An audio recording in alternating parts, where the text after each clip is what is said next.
Adipati Karna akhirnya memasang Kuntadruwasa pada busur Wijayadanu untuk mengancam lawan. Namun, ia sengaja tidak melepas warangka pembungkus ujung panah pusaka tersebut, karena memang tidak berniat membunuh Raden Permadi. Raden Permadi bukannya takut tetapi justru menerjang maju merampas panah Kuntadruwasa.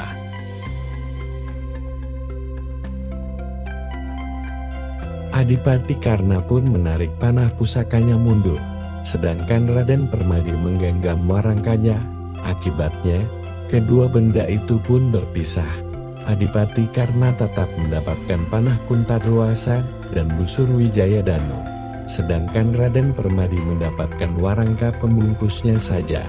Adipati Karna lalu pergi memacu kereta Jatisura. Sementara itu, Batara Narada datang menemui Raden Permadi.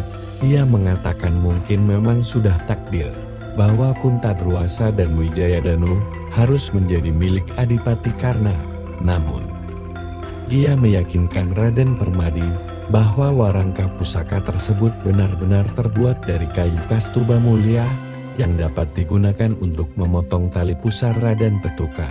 Setelah berkata demikian, Batara Narada berniat kembali ke Kahyangan Suralaya untuk membantu Batara Indra menghadapi para pengacau dari kerajaan Kiskandapura yang dipimpin Patih Sekiputantra. Raden Permadi prihatin mendengar berita itu. Ia pun berjanji setelah memotong tali pusar Raden Tetuka, maka dirinya akan menyusul pergi ke Kahyangan Suralaya untuk ikut berperang membantu para dewa. Batara Narada senang mendengarnya dan berharap Raden Permadi dapat segera menumpas para raksasa. Raden Permadi telah tiba di Kesatrian Jodipati, yaitu tempat tinggal Raden Bratasena di Kerajaan Amarta. Tampak si bayi Raden Tetuka digendong ibunya, yaitu Dewi Arimbi. Hadir pula di tempat itu Prabu Puntadewa, Prabu Kresna, Prabu Baladewai, serta si kembar Raden Nakula dan Raden Sadewa. Raden Permadi melaporkan hasil pertapaannya, di mana ia berhasil mendapatkan kayu kastuba mulia dalam bentuk warangka pembungkus panah Kuntadruwasa. Menurut keterangan dari Batara Narada, warangka tersebut mampu digunakan untuk memotong tali pusar Raden Tetuka.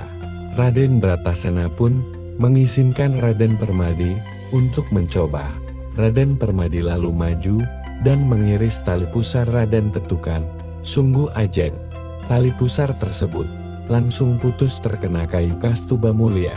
Padahal selama ini tidak ada senjata tajam yang mampu memotongnya, dan yang lebih ajaib lagi, warangka kayu tersebut langsung musnah dan bersatu di dalam tubuh si bayi. Raden Bratasena marah-marah mengira telah terjadi sesuatu yang buruk pada putranya. Prabu Kresna segera menasihati sepupunya itu agar bersabar.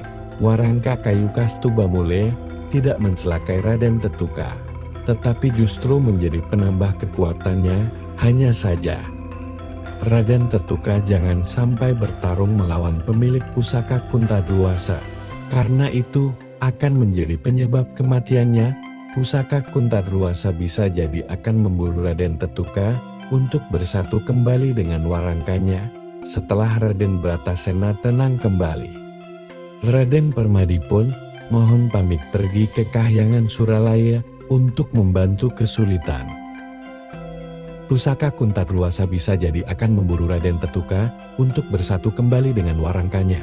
Setelah Raden Bratasena tenang kembali, Raden Permadi pun mohon pamit pergi ke Kahyangan Suralaya untuk membantu kesulitan yang dihadapi Batara Indra. Raden Permadi mengerahkan Aji Sripi Angin dan berhasil mengejar Adipati Karna yang mengendarai kereta Jatisura. Adipati Karna pun turun dari kereta dan menyambut adiknya itu. Raden Permadi berterus terang bahwa kedatangannya adalah untuk meminta warangka pembungkus panah Kuntadruwasa. Adipati Karna menjawab bahwa ia tidak dapat menyerahkan warangka tersebut, karena sangat tidak mungkin jika panah pusakanya tidak memiliki pembungkus. Panah Kuntadruwasa dan warangkanya adalah satu kesatuan yang tidak dapat dipisahkan. Raden Permadi pun menjelaskan bahwa warangka panah Kuntadruwasa terbuat dari kayu kastuba mulia, dan benda ini dapat digunakan untuk memotong tali pusar Raden Tetuka, putra Raden Bratasena. Raden Permadi memohon Adipati Karna agar sudi mengasihani nasib Raden Tetuka yang masih terhitung keponakannya sendiri. Adipati Karna menjawab tidak peduli. Ia masih ingat bagaimana Raden Bratasena dengan kasar dan tanpa tata krama pernah menghina dirinya di depan orang banyak. Dulu saat peristiwa pendadaran murid-murid Sokalima, Raden Bratasena itulah yang paling lantang menghina dirinya sebagai anak kusing. Jika kini Raden Bratasena memiliki anak cacat, maka itu adalah karma buruk yang harus ia terima. Raden Permadi hilang kesabaran. Ia pun menyerang Adipati Karna untuk merebut warangka panah Kuntadruwasa dengan kekerasan. Kedua kesatria itu lalu bertarung seru. Di antara mereka tidak terlihat siapa yang menang ataupun kalah. Adipati Karna akhirnya memasang Kuntadruwasa pada busur Wijayadanu untuk mengancam lawan, namun ia sengaja tidak melepas warangka pembungkus ujung panah pusaka tersebut karena memang tidak berniat membunuh Raden Permadi, melainkan hanya menakut-nakuti adiknya saja. Raden Permadi bukannya takut tetapi justru menerjang maju merampas panah Kuntadruwasa. Adipati Karna pun menarik panah pusakanya mundur, sedangkan Raden Permadi menggenggam warangkanya. Akibatnya, kedua benda itu pun berpisah. Adipati Karna tetap mendapatkan panah Kuntadruwasa dan busur Wijayadanu. Sedangkan Raden Permadi mendapatkan warangka pembungkusnya saja. Adipati Karna lalu pergi memacu kereta Jatisura. Sementara itu, Batara Narada datang menemui Raden Permadi.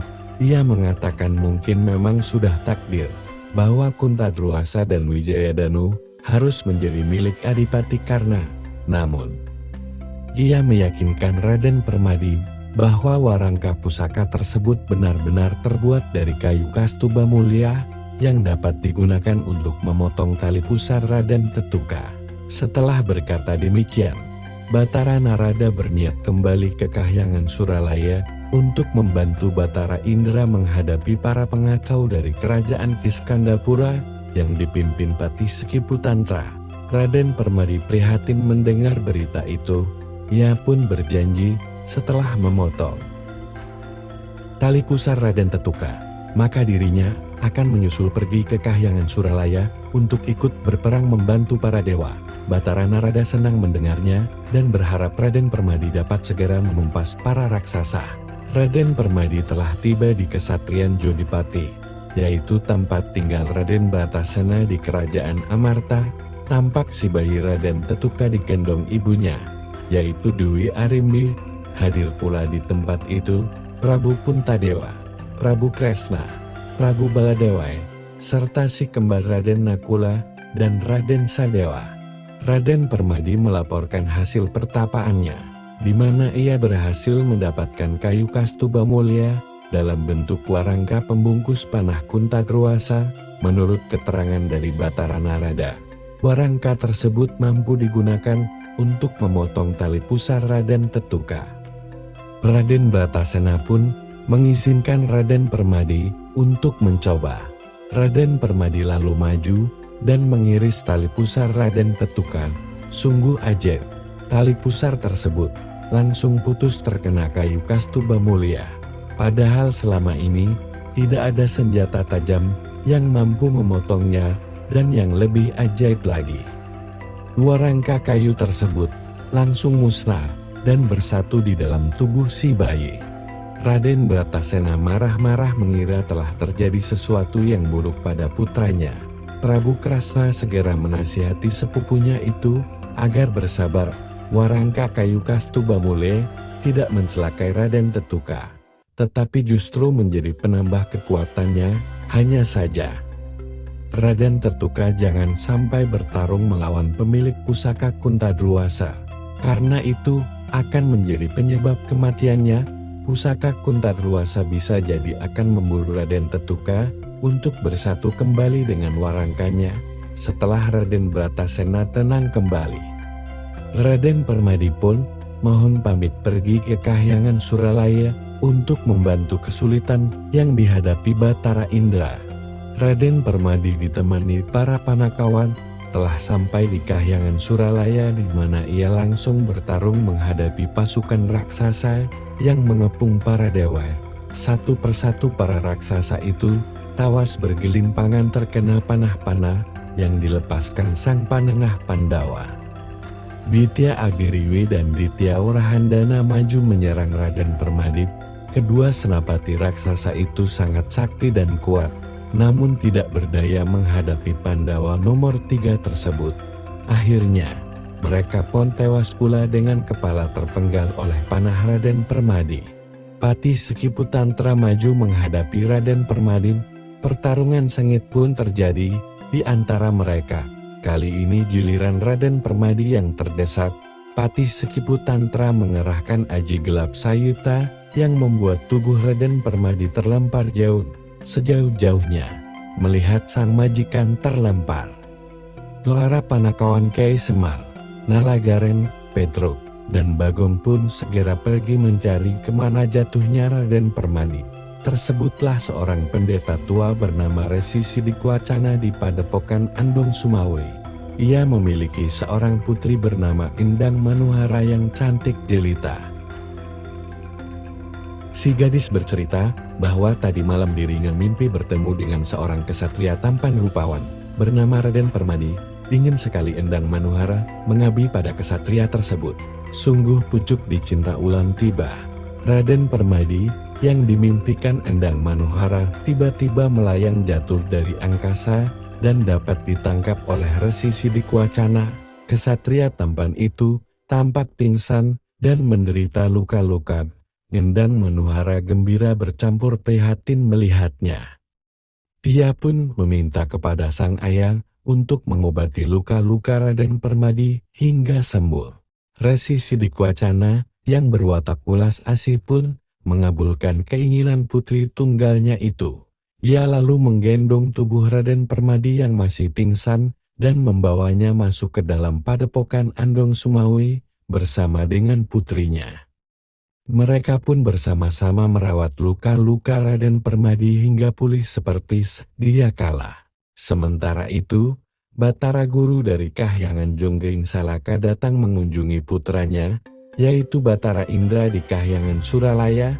Batara Guru telah mengetahui adanya pasukan raksasa dari kerajaan Kiskandapura yang mengacau Kahyangan untuk merebut Batari Supraba, maka ia pun datang untuk memberikan pertolongan kepada Batara Indra.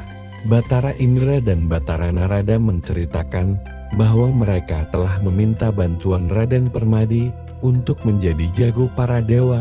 Namun, panengah Pandawa tersebut kalah melawan Patih Sekiputantra dan tubuhnya terlempar jauh entah kemana.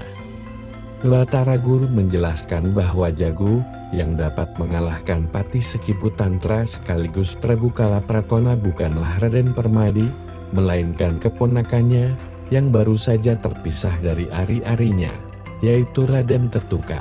Mendengar itu, Batara Narada segera mohon pamit berangkat menuju kesatrian Jodipati.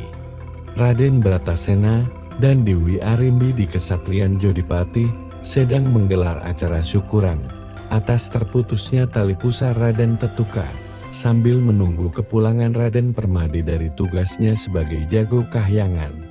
Dalam acara syukuran tersebut, Raden Bratasena mengganti namanya menjadi Raden Wrekodara, sesuai janjinya kepada mendiang Prabu Arimba dulu. Batara Narada yang datang tanpa menampakkan diri segera menyambar tubuh Raden Tetuka yang berada dalam gendongan Dewi Arimbi. Raden Wrekodara heran melihat putranya melayang sendiri dan melesat dengan cepat di angkasa. Prabu Kresna yang berpenglihatan tajam dapat mengetahui bahwa si bayi telah direbut oleh Batara Narada, maka ia pun mengajak Prabu Baladewa dan Raden Wrekodara untuk mengejar ke Kahyangan. Batara Narada telah sampai di hadapan Patih Sekiputantra. Ia berkata bahwa Batari Supraba akan diserahkan sebagai istri Prabu Kalaprakona apabila Patih Sekiputantra dapat membunuh bayi dalam gendongannya. Patih Sekiputantra tertawa menuduh para dewa sedang bercanda. Batara Narada menjawab dirinya tidak bercanda. Ia pun meletakkan bayi Raden Tetuka di tanah dan mempersilakan Patih Sekiputantra untuk membunuhnya.